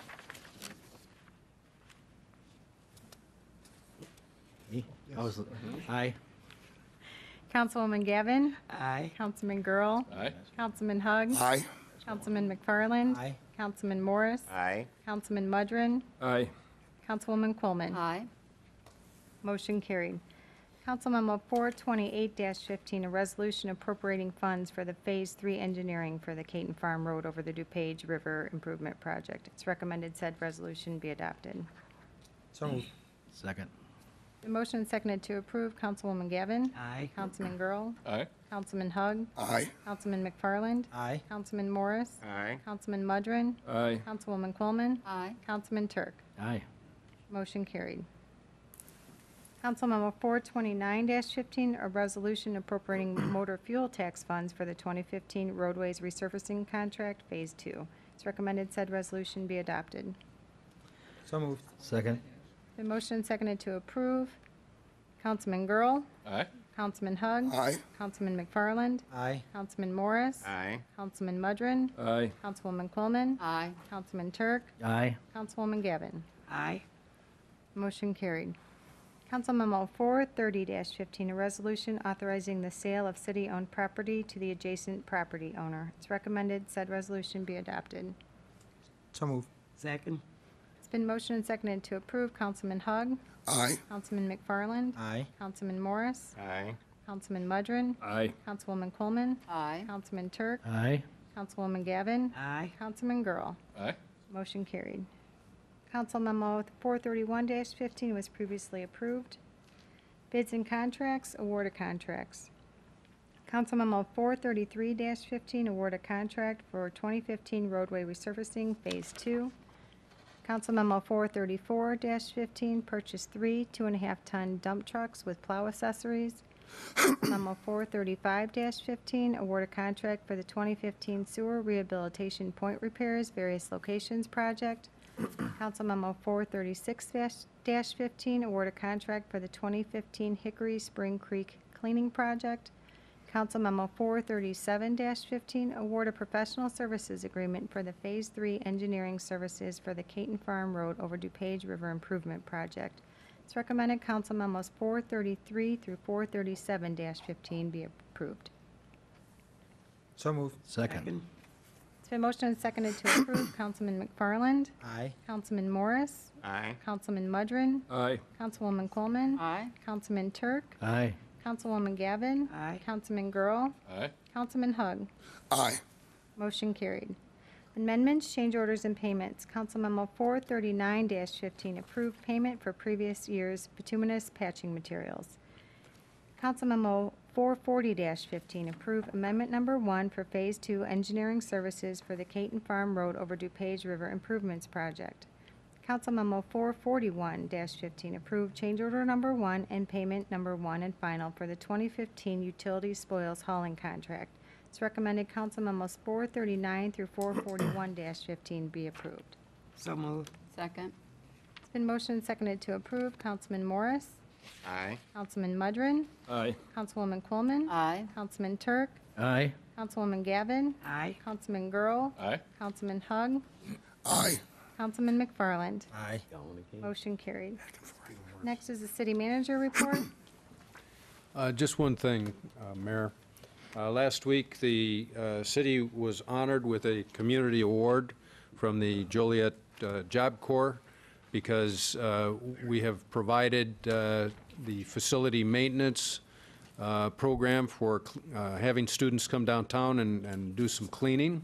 And also in neighborhood services, we've got some clerical help that has come to our assistance, and we look forward to expanding these programs in the future. That's all I have. Thank you. New business not for final action or recommendation. Mayor. Yes. In 2010, a 21-year-old man named Andrew Mary, who lives in Joliet in the May 1st subdivision out west off of Keaton Farm Road, died in a bomb blast in Afghanistan. He gave the ultimate sacrifice to protect his fellow soldiers in that event and to protect this country and stand up for what we stand up for. The community came together, and ultimately the Plainfield Park District dedicated the very playground he grew up playing in to him several weeks ago. Over this weekend, 3 unidentified punks vandalized his memorial. At this point, and I'll come back, I have an announcement I want to make. I'm going to ask, so you don't have to listen to my whiny voice, I'm going to ask Councilman McFarland to read something from Andrew Mary's mother. My son, Andrew Mary, is their soldier. This past weekend, something horrible happened, and I couldn't be more grateful. The private first class Andrew Mary Memorial Park that was recently dedicated to my son was vandalized. Specifically, the park sign and the plaque explaining who he was and why the park was dedicated to him were tagged with spray paint. My family and I found out about this around 1 p.m. on Sunday when friends of Andrew's posted it on Facebook.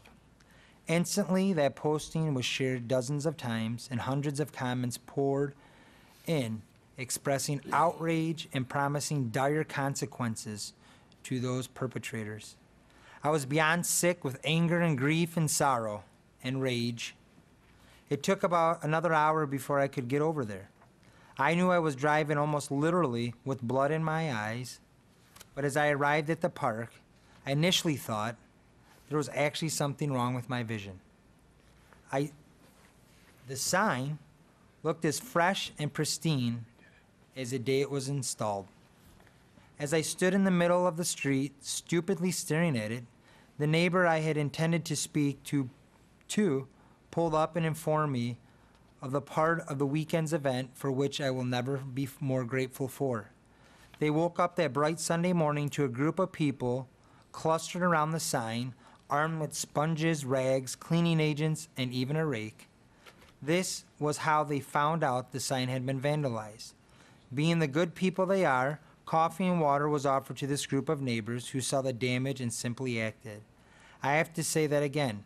A group of neighbors, I still don't know who, saw the desecration to a memorial of a soldier, my son, and acted.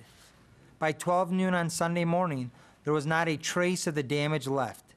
They even raked the mulch smooth around the base of the sign and flagpole. I've written many times about the fear of what will happen to my son's memory once I am gone.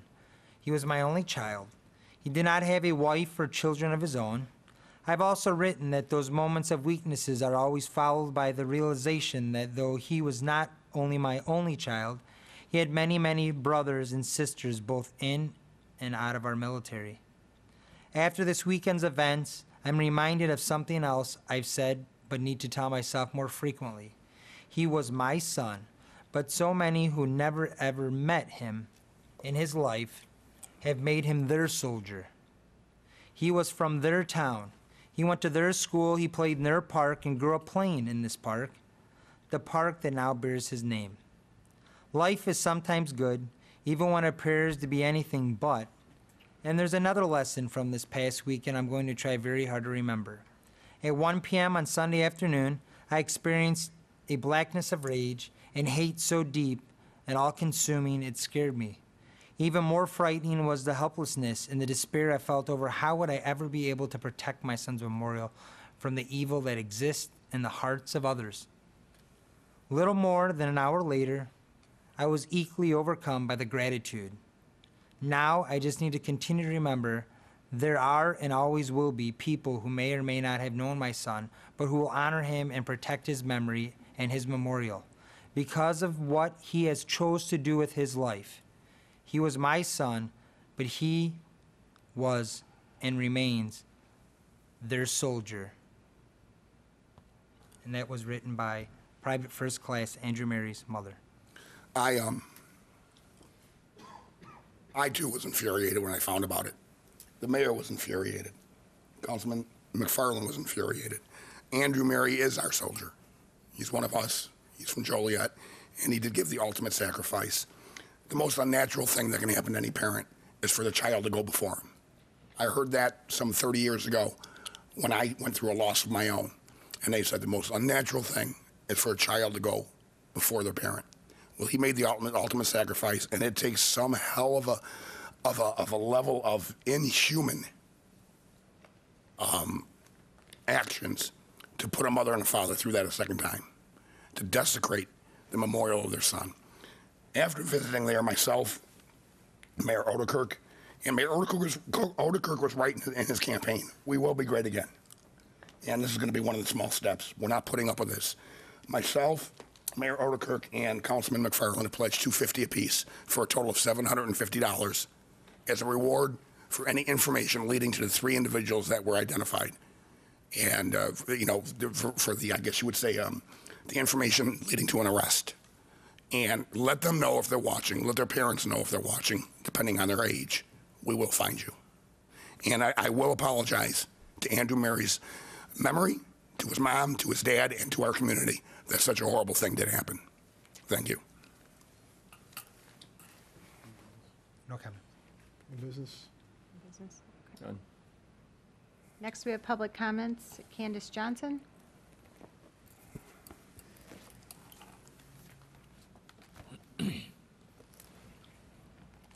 Hello, Mayor, Council. My name is Candace Johnson. I'm from the St. John's neighborhood.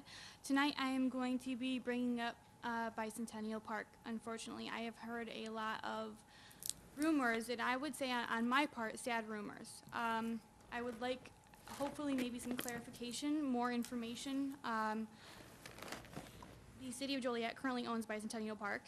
Up until the actual playground area, which I believe is now the Joliet Park District, which is on the south side of Jefferson Street.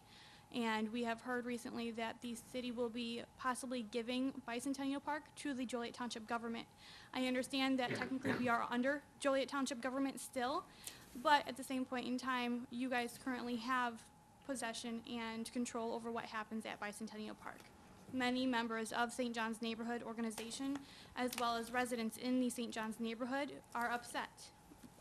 Number one, it's history. It has relics of parts of the beginnings of Joliet that honestly, once you tore them down, were very hard to find and get back. What we have existing there now is very limited, and to lose the rest of that is going to be very detrimental to our history. Books cannot replace walking down those paths. It can't. So I'm asking, before you make any decisions, that you talk to the neighbors and the residents of St. John's and the surrounding neighborhoods as well, to see what their inputs are, and that you consider the fact that that's a piece of our history. It's not just grass. It's not just buildings that are sitting there. It's a part of us. So thank you. Thank you. Mayor? Yes. Just to clarify, is Marty still here? I'm here. Yeah. We're not bound to Joliet Township's government, correct? We're a separate entity? Yeah, we're our own entity. Okay, so they have no control, just to clarify, the city? Yeah. Okay. I just wanted to clarify that for her. Any other public comments?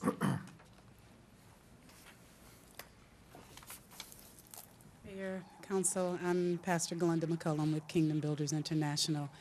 I am so thankful to have been a part of this meeting tonight. I have heard many things. I've been enlightened about a lot of things, especially the Evergreen Terrace situation. And I just want to say that in any relationship, where there's authority to subject, there's bound to be disagreement. There's bound to be situations where you don't see eye to eye. But the authorities and the powers that be have the right and the responsibility to make decisions, and some of those decisions are very, very difficult to make, one being what happened here tonight with Evergreen Terrace. But in that, I'm of the firm belief that even though we may disagree on issues, that if we come together once the decision has been made, then we can accomplish anything. There's a story in the Bible, and I'm going to be very brief, where they were building the Tower of Babel. And they said, "Come, let us make brick, that we can build a tower unto the heavens." And God heard what they said. And he said, "Let me go down and confound their language, lest they accomplish what they endeavor to do." This was an evil thing that they were doing. But he said, because the people are one, nothing that they've imagined shall be impossible unto them. And so what I'm saying is that even though there is disagreements concerning the whole decision with Evergreen Terrace and other decisions that are made with this council, we are submitted, and we have to place our trust in the council that they're going to make the hard decisions that have to be made, and that we can come together in agreement and make the best of the decision that has been made. So I want to thank you for your efforts and for your hard work and for everything that goes in to make this city the great city that it is. Thank you so much. Thank you, Pastor. Thank you. Yes.